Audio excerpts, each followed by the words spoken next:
बिस्मिल्लाहिर्रहमानिर्रहीम। अल्हम्दुलिल्लाह अल्हम्दुलिल्लाहि रब्बिल आलमीन वस्सलातु वस्सलामु अला अशरफिल अंबियाइ वल मुरसलीन व अला आलिहि व सहबिहि अजमईन। भाइयों बहनों दोस्तों, अस्सलामु अलैकुम व रहमतुल्लाह। आप सबको पॉपुलर फ्रंट ऑफ इंडिया के तरफ से मुबारकबाद। आज 9 नवंबर इंडिया के तारीख में बहुत क्रूशियल दिन है। आज 2 साल पहले इसी दिन में हमारा सुप्रीम कोर्ट ने बाबरी मस्जिद का वक्फ लैंड उधर एक राम मंदिर बनाने के लिए हैंड ओवर किए थे। ये वाकया जरूर इंडिया, हमारा हिंदुस्तान की तारीख में क्यों इतना अहम एक दिन हो रहा है कि सबको मालूम, जब हमारे वतन आजादी मिल गया, आजादी के बाद फौरन है हमारा हिंदुस्तान को इसका एक सेक्युलर डेमोक्रेटिक नेचर, वो बुनियाद को तोड़ने के लिए चंद ये कम्युनल फोर्सेस वो हमारा महात्मा गांधी जी को कत्ल किए थे। वो हमारा हिंदुस्तान के फर्स्ट टेरर अटैक था। इसके बाद हमारे देश में जो हुआ सेकंड टेरर अटैक क्या है, बाबरी मस्जिद का ऊपर। सारे आलम मीडिया के जरिए वो देखते थे, सारे आलम वो देखने के वक्त इतना पब्लिकली वो पहले से डिक्लेयर करके वो क्रिमिनल्स, टेररिस्ट लोग वो सबके सामने बाबरी मस्जिद को तोड़ दिया था। उस दिन 92 दिसंबर 6 तारीख बाबरी मस्जिद शहीद हो गया। इसके बाद भी सारे इंडिया में उम्मीद था वो नाइंसाफी को निकाल के एक दिन इंसाफ आ जाएगा बोल के। लेकिन 2 साल पहले का वो 9 नवंबर दिन में इंडिया के सारे नागरिकों को एक रियलिटी समझ में आया, इंसाफ नहीं आएगा बोल के। क्योंकि ये सुप्रीम कोर्ट के तरफ से एक वर्डिक्ट आया, तो इसके बारे में बात करना बहुत सेंसिटिव है। लेकिन अगर इंसाफ नहीं मिला है, तो अगर एक नाइंसाफी है, तो वो पब्लिकली बोलना ही है ना। क्योंकि इसमें बहुत बहुत इंपॉर्टेंट बहुत चीजें हैं। ये सिर्फ मुसलमानों का हिस्सा एक इश्यू नहीं है, ये इंडिया का इश्यू है, हमारा वतन का इश्यू है, हमारा देश का इश्यू है। क्योंकि हम अदालत के ऊपर इतना ज्यादा भरोसा रखते। हमें मालूम है एक मर्तबा हमारा प्राइम मिनिस्टर डायरेक्टली ऑर्डर किया, वो बाबरी मस्जिद के अंदर चंद क्रिमिनल जाके उधर एक मूर्ति को रखा है। उस वक्त प्राइम मिनिस्टर ने ऑर्डर किया, वो मूर्ति को बाहर फेंक दो, सरयू रिवर में फेंको। लेकिन वो इम्प्लीमेंट नहीं हुआ। चंद शाजिज इसके पीछे काम किए और बहुत साल से वो शाजिज कंटिन्यू किया। हमारे अंदर हमारे हुक्मरान लोगों के बारे में बहुत डाउट थे। फिर भी हमारा एक लास्ट उम्मीद था, हर जगह से नाइंसाफी है तो भी आखिर में अदालत से इंसाफ मिलेगा बोल के। लेकिन सुप्रीम कोर्ट से ये 20 करोड़ मुसलमान और 120 करोड़ हिंदुस्तानियों और सारे आलम वो देख रहे थे। क्योंकि ये हिंदुस्तान का इमेज का भी एक इश्यू है।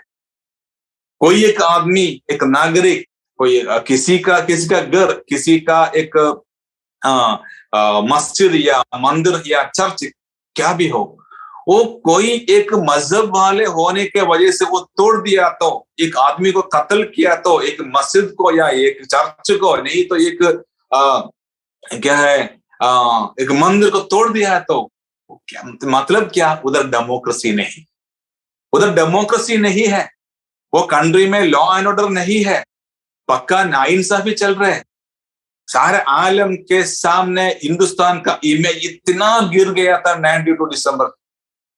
इसके बाद एक मौका था हिंदुस्तान के लिए, अगर एक नाइंसाफी एक मर्तबा हुआ तो इधर एक फेयर, एक इंडिपेंडेंट जुडिशरी सिस्टम है, और जुडिशरी सिस्टम सही तौर पे काम करके वो मजलूमों को इंसाफ देंगे बोल के एक उम्मीद था, एक भरोसा था।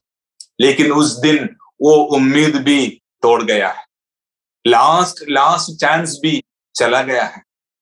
क्या क्या सुप्रीम कोर्ट ने बताया, देखिए सुप्रीम कोर्ट ऑर्डर में ही मैं जो बोलता हूं और बहुत ऑफिशियली बोलता हूं, क्योंकि मेरा अल्फाज पूरा सुप्रीम कोर्ट ऑर्डर में ऑलरेडी है।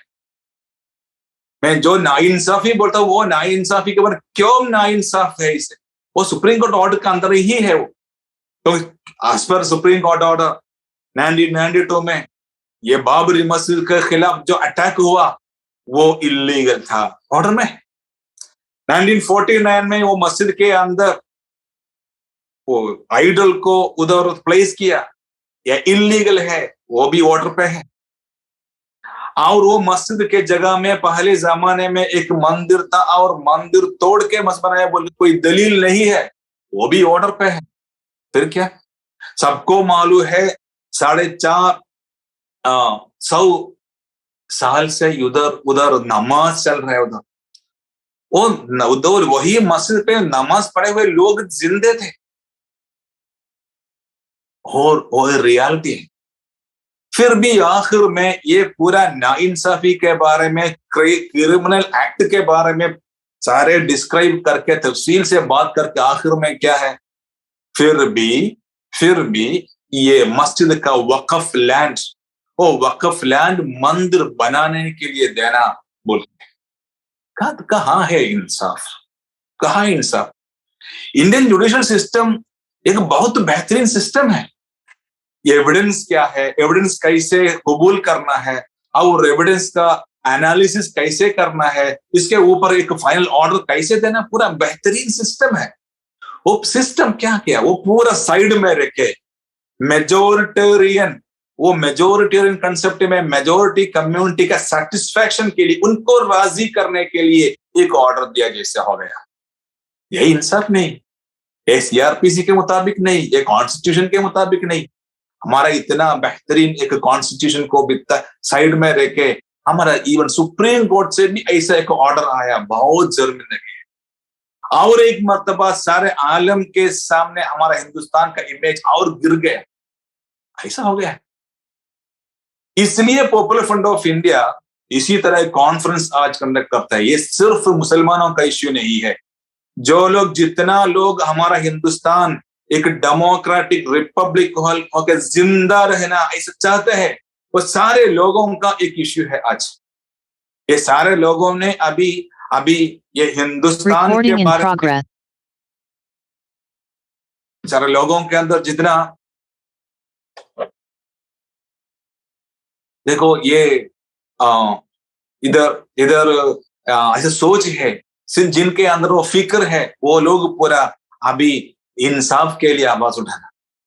देखो चंद लोग हमें एडवाइस करते हैं, ये हो गया ना ऑर्डर, हैंड ओवर किया ना, ये छोड़ेंगे तो पूरा सुकून आ जाएगा, छोड़ो।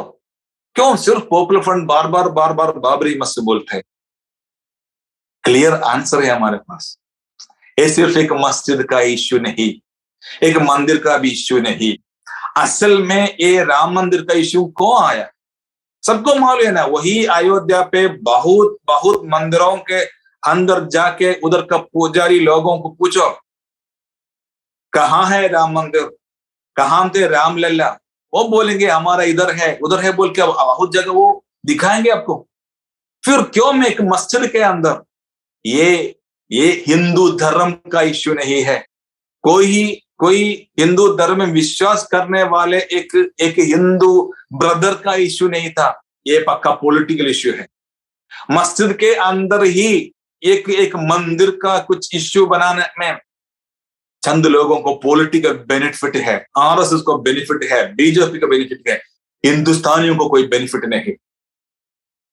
सारे हमारा देश का एजेंडा क्या है? देश का agenda development agenda, education agenda, इनका लिटरेसी का एजेंडा, इधर का बहुत स्टार्वेशन का एजेंडा, गरीबी का एजेंडा, ये बेरोजगारी की एजेंडा पूरा साइड में रह के क्या है, लोगों के अंदर कम्युनलिज्म उधर, इसके बारे में, एक तफरीकत के बारे में ज्यादा डिस्कशन हो जाएगा, इसलिए ये हुक्मरान लोग बच जाएंगे। ये पॉलिटिकल लोग, इनके हाथ में पावर आने के लिए ऐसा एक साजिश किया।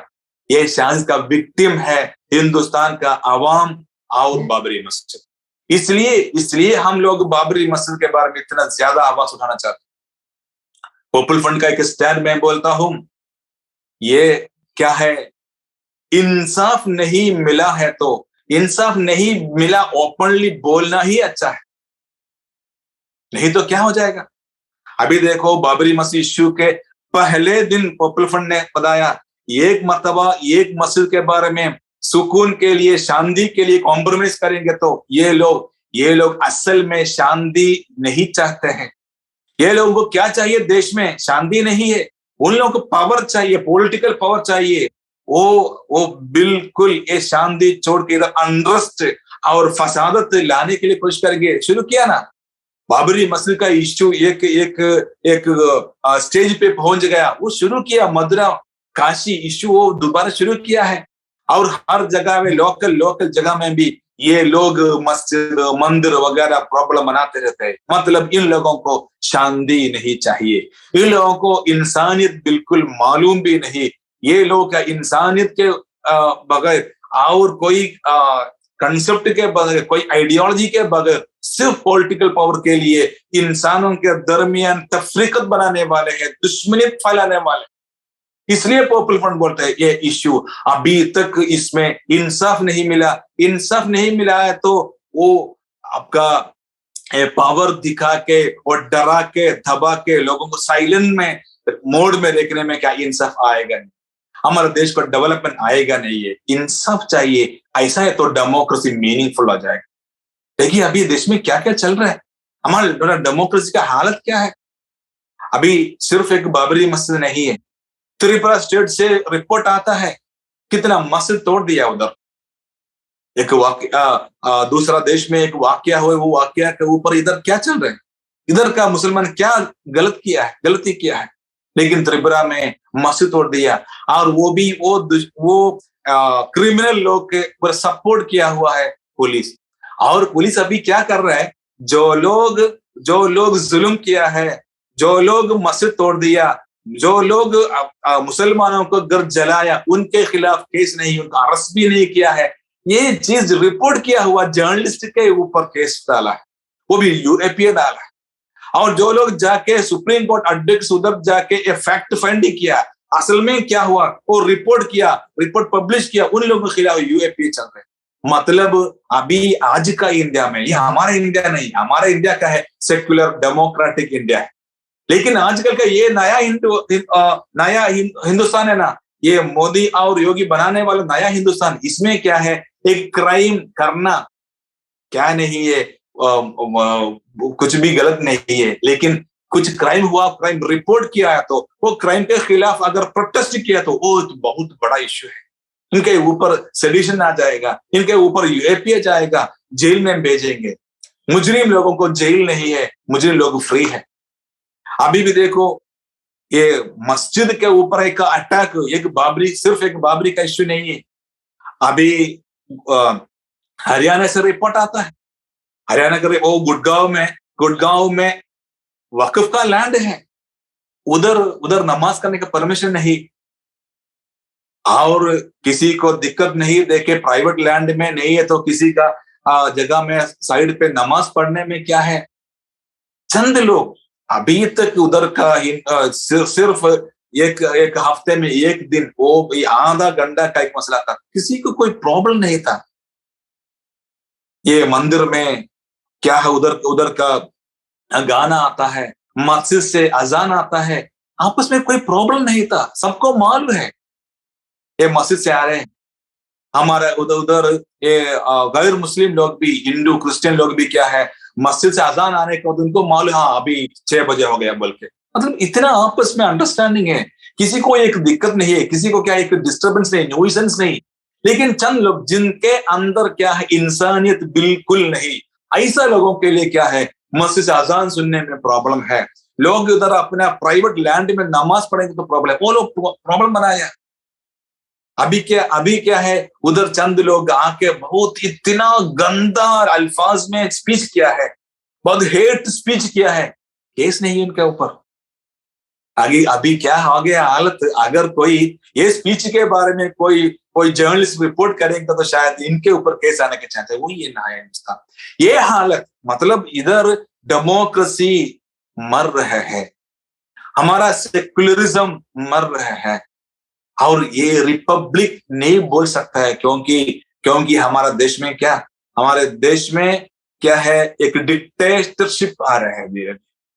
ये डिक्टेटरशिप आएंगे तो इसका विक्टिम से सिर्फ मुसलमान नहीं होगा, सिर्फ क्रिश्चियंस नहीं होगा, सिर्फ लेफ्टिस्ट नहीं होगा, सारे हिंदुस्तानी, वो हिंदू मुस्लिम सिख पारसी सब लोग इसका विक्टिम्स हो जाएगा। इसलिए पॉपुलर फ्रंट बोल का स्टैंड ये है, इंडिया वो हमेशा, वो इंडिया के बारे में हमारा फ्रीडम फाइटर्स क्या चाहते थे, किस तरीके का एक हिंदुस्तान तमीर करने के लिए वो लोग ब्रिटिश लोगों से इतना साल कंटिन्यूसली मुसलसल इत्तेजाज किए थे। वो हिंदुस्तान एक सेक्युलर डेमोक्रेटिक रिपब्लिक, ऐसा रिपब्लिक जिंदा रहना है, वो मरने के लिए छोड़ना नहीं है। इसलिए जहां ना इंसाफी है, वो ना इंसाफी के खिलाफ आवाज उठाना है। देखो अभी सबको मालूम है क्या है फैक्ट, सुप्रीम कोर्ट के ऑर्डर में भी क्या है, ये ना इंसाफी बोल के बिल्कुल बिल्कुल प्रूवन है। फिर क्या है, इधर का मेजोरिटी कम्युनिटी का अंदर की विश्वास है क्या है, वो राम लल्ला था बोल के, इसलिए वो मानना है। इसका मानना क्या, देखो मैं एक मिसाल बोलता हूं, हमारा राष्ट्रपति भवन सबको मालूम है क्या वो कहाँ है।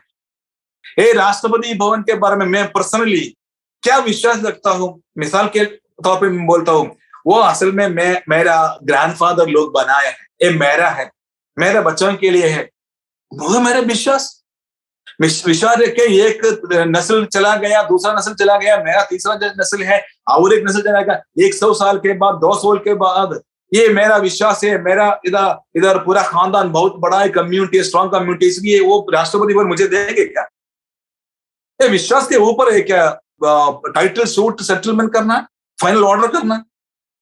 नहीं, फैक्ट्स एविडेंस वो देखना है। बाबरी मस्जिद के बारे में भी हमारा स्टैंड वो है, court order should be on the basis of facts and evidences नहीं सिर्फ विश्वास के ऊपर एक ऑर्डर आया। विश्वास के ऊपर ऑर्डर देना है तो क्या क्या ऑर्डर दे सकता है? सबका विश्वास के ऊपर काफी ऑर्डर दे सकता है क्या इंडिया में? फिर क्या है पर्पस है कॉन्स्टिट्यूशन, क्या फिर क्या पर्पस का है हमारा civil code, criminal procedure code में क्या पर्पस है? सारे विश्वास के ऊपर ये देना काफी है ना।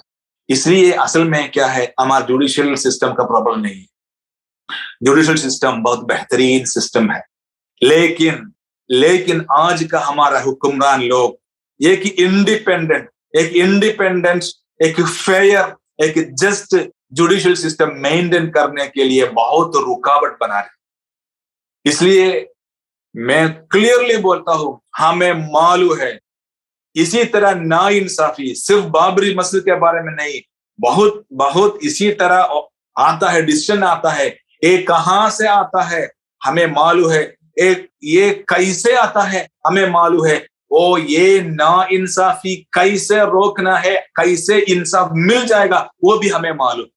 हमें भरोसा है आवाम के ऊपर।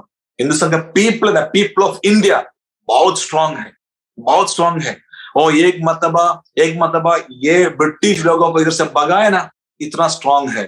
अभी चंद लोग आके हमारे सिस्टम को बर्बाद करने के लिए कोशिश कर रहे हैं, लेकिन इनको ये पूरा सिस्टम को बर्बाद करने के लिए हम नहीं छोड़ेंगे। हम इन लोगों को ये हमारे सेक्युलर रिपब्लिक को चेंज करके एक हिंदुत्व राष्ट्र करने के लिए हम नहीं छोड़ेंगे। पीपल ऑफ इंडिया हमारे साथ है। अभी मेरे स्पीच सुनने वाले हजारों लाखों तादाद में लोग हैं। इनके सामने रख के मैं बोलता हूं, हमें इस देश को बचाने के लिए ये इसी तरह पूरा तफरीकत से, इसी तरह का डिविसिव एजेंडा से हमारा देश को बचाने के लिए और हमारा एक देश को सेक्युलर डेमोक्रेटिक एक रिपब्लिक ऐसा ही कायम रखने के लिए हमारे आखिर हद तक हम लड़ेंगे। डेमोक्रेटिक स्टाइल पे हम डेमोक्रेसी के तौर पे कौन से हद तक जाना है वो हद तक हम जाएंगे। अभी भी हमें भरोसा है, लोगों के ऊपर भरोसा है, पीपल के ऊपर भरोसा है। जो फेयर जुडिशियल ऑफिस अभी भी है, जिंदा है, अच्छा ऑर्डर देने वाले हैं, ये जुडिशरी के ऊपर अभी भी हम भरोसा है। लेकिन जो लोग ये पूरा बर्बाद करने के लिए कोशिश कर रहे हैं, उन लोगों को ये दूर करना है। और दूर करने के लिए हम सारे देशवासियों को मेरा रिक्वेस्ट ये है, अभी हमारा देश का इशू क्या है हम समझना है। ये सिर्फ मस्जिद और मंदिर का इशू नहीं, हमारा फेयर जुडिशियल सिस्टम ये मौजूद होना है नहीं है, इसका एक मसला है। हमारा असेंबली और पार्लियामेंट ये सही डेमोक्रेटिक सिस्टम पे ही रहना नहीं रहना, इसका एक इश्यू है। अभी हमारे देश में सारे मजहब वालों आपस में मिलजुल कर बहुत भाईचारगी के साथ रहना है, नहीं रहना है, और नहीं तो हमेशा दुश्मन के साथ आपस में लड़ना, इसका एक मसला है। मतलब ये एक देश का मसला है। ये देश का मसला है कि हम सारे लोग मिलजुल कर इकट्ठा होकर देश के लिए, हमारा वतन के लिए, हमारा हिंदुस्तान के लिए हम एक साथ काम करना है, मेहनत करना है, आवाज उठाना है और इंसाफ के लिए आवाज उठाना है। ये मैसेज के साथ मैं बोलता हूँ। और एक मतलब मैं ये बोलना चाहता हूँ, ये सारे नाइंसाफी, ये सारे जुल्म कहाँ से आते हैं हमें मालूम है, कौन करते हैं हमें मालूम है। ये सिस्टम बर्बाद करने वालों को कैसे रोक के इधर इंसाफ कायम करेंगे वो भी हमें मालूम है। इसके लिए हम हर इस काम करते ही रहेंगे। हमें रोकने वाले कोई नहीं, हमें साइलेंस करने वाले कोई नहीं है। ये साइलेंस ക്രൈം है बोलने वाले हैं പോപ്പുലർ ഫ്രണ്ട് ഓഫ് ഇന്ത്യ। ഈ രാജ്യത്ത് ഇത്തരം അനീതികൾ കൊണ്ടുവരുന്ന ആരാണ് എന്ന്, അത് ഏത് കേന്ദ്രത്തിൽ നിന്ന് പുറപ്പെടുന്നുവെന്ന് കൃത്യമായി ഞങ്ങൾക്കറിയാം. അതുകൊണ്ട് പോപ്പുലർ ഫ്രണ്ട് പറയുന്നു, അനീതി അവസാനിപ്പിക്കുന്നത് വരെ ജനാധിപത്യ രീതിയിൽ ഞങ്ങൾ പടപൊരുതിക്കൊണ്ടേയിരിക്കുമെന്ന് ആവർത്തിക്കുന്നു. ഈ ജനാധിപത്യ ഇന്ത്യ ഉണ്ടാക്കിയെടുക്കുന്നതിൽ, ബ്രിട്ടീഷുകാരിൽ നിന്ന് മോചിപ്പിക്കുന്നതിൽ ഏതു പ്രകാരം ജനതയെ ഒരുമിപ്പിച്ചുവോ അതുപോലെ ഇന്ത്യയെ സംരക്ഷിക്കാനും ജനതയെ ഒരുമിപ്പിക്കാൻ പോപ്പുലർ ഫ്രണ്ട് പ്രതിജ്ഞാബദ്ധമാണ് എന്ന് കൂടി പറഞ്ഞുകൊണ്ട് मैं इसी अल्फाज से ये एक हमारा एक अहम प्रोग्राम का इफ्तिताह करके मैं मेरा अल्फाज खत्म करता हूँ। व आखिर दावाना अनिल हम्दुलिल्लाहि रब्बिल आलमीन। अस्सलामु अलैकुम व रहमतुल्लाह।